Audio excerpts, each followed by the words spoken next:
हर नक्षत्र हमें एक अनोखी पहचान और जीवन का एक विशेष उद्देश्य देता है।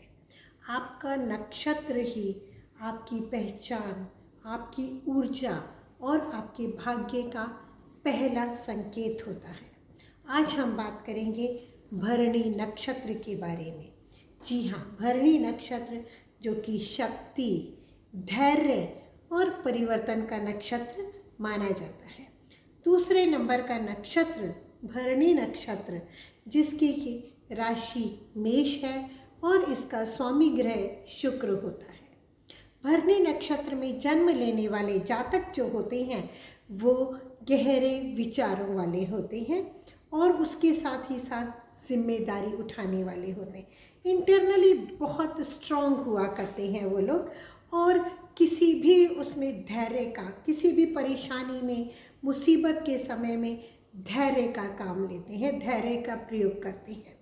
तो इस तरह से, और अगर हम कैरियर की बात करते हैं कि भरणी नक्षत्र के जातकों के लिए सबसे अच्छा कैरियर कौन सा रहेगा, तो वो कैरियर होता है लॉ में जा सकते हैं वो लोग, पुलिस में जा सकते हैं वो लोग, उसके अलावा वो फाइनेंस का काम भी कर सकते हैं, वो लोग एक्टर बहुत अच्छे हो सकते हैं, एंटरटेनर बहुत अच्छे हो सकते हैं, मॉडलिंग में जा सकते हैं, साइकोलॉजी में भी जा सकते हैं और उसी के साथ ही साथ वो लोग जो हैं बहुत अच्छे गायनेकोलॉजिस्ट भी बन सकते हैं।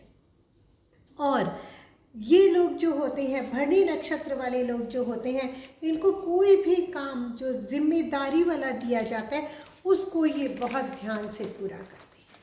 जब हम भरणी नक्षत्र के लोगों, जातकों की बात करते हैं, रिलेशनशिप की हम बात करते हैं, तो अपने रिलेशनशिप में भरणी नक्षत्र के जातक बहुत इंटेंस होते हैं। ये जिस किसी से भी प्यार करते हैं तो उसको फिर पूरी तरह से प्यार करते हैं, उसको प्रोटेक्ट करके चलते हैं, उसके बारे में कोई गलत नहीं सुन सकते। और हाँ, साथ ही साथ भरणी नक्षत्र के जातक किसी भी प्रकार का धोखा भी नहीं बर्दाश्त कर पाते हैं।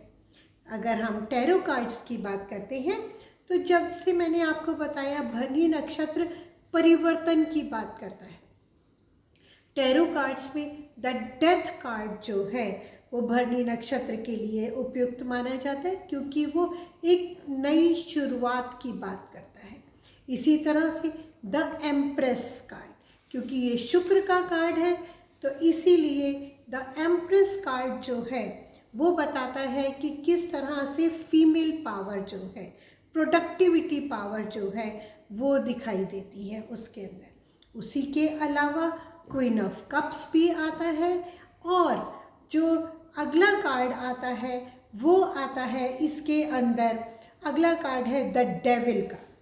द डेविल कार्ड भी जो है, तो ये चारों कार्ड अगर हम देखते हैं तो भरणी नक्षत्र के लिए ही माने जाते हैं।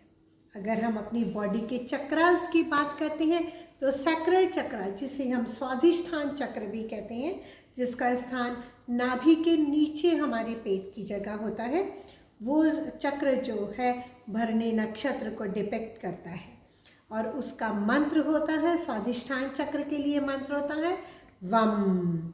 तो अगर हम वम मंत्र का जाप करेंगे तो भरणी नक्षत्र के जातकों के लिए वो एक सकारात्मक ऊर्जा का प्रदान करेगा। इसी के साथ ही साथ अगर हम बात करते हैं कि भरणी नक्षत्र के जातकों को अगर अपने आप को और सकारात्मक बनाना है और ऊर्जावान बनाना है और सक्सेसफुल बनाना है तो उनको कौन सा क्रिस्टल पहनना चाहिए? उनको कार्नेलियन पहनना चाहिए, डायमंड भी पहन सकते हैं, रोज़ क्वार्ट्ज भी पहन सकते हैं और गार्नेट भी पहन सकते हैं।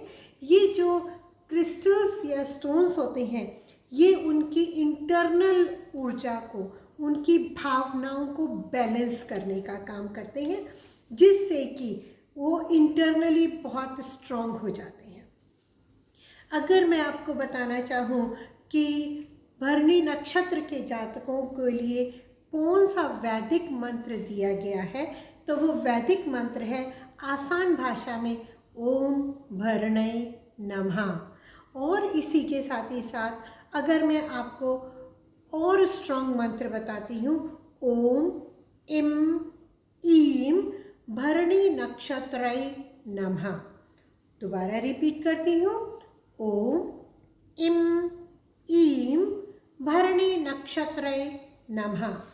तो इस तरह से हमने देखा कि भरणी नक्षत्र जो है वो भावनात्मक शक्ति का, साहस का और इनर ट्रांसफॉर्मेशंस का प्रतीक बन जाता है।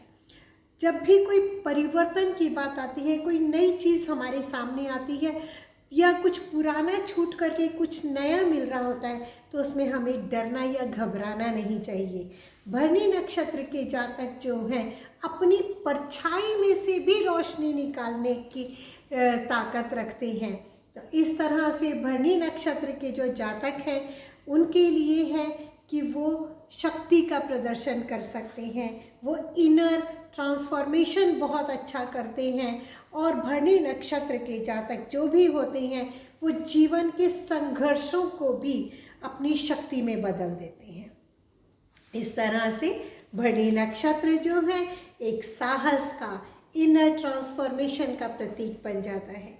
अपनी अगली वीडियो में हम बात करेंगे कृतिका नक्षत्र के बारे में। तब तक के लिए स्वस्थ रहिए, प्रसन्न रहिए, खुश रहिए। थैंक यू, धन्यवाद।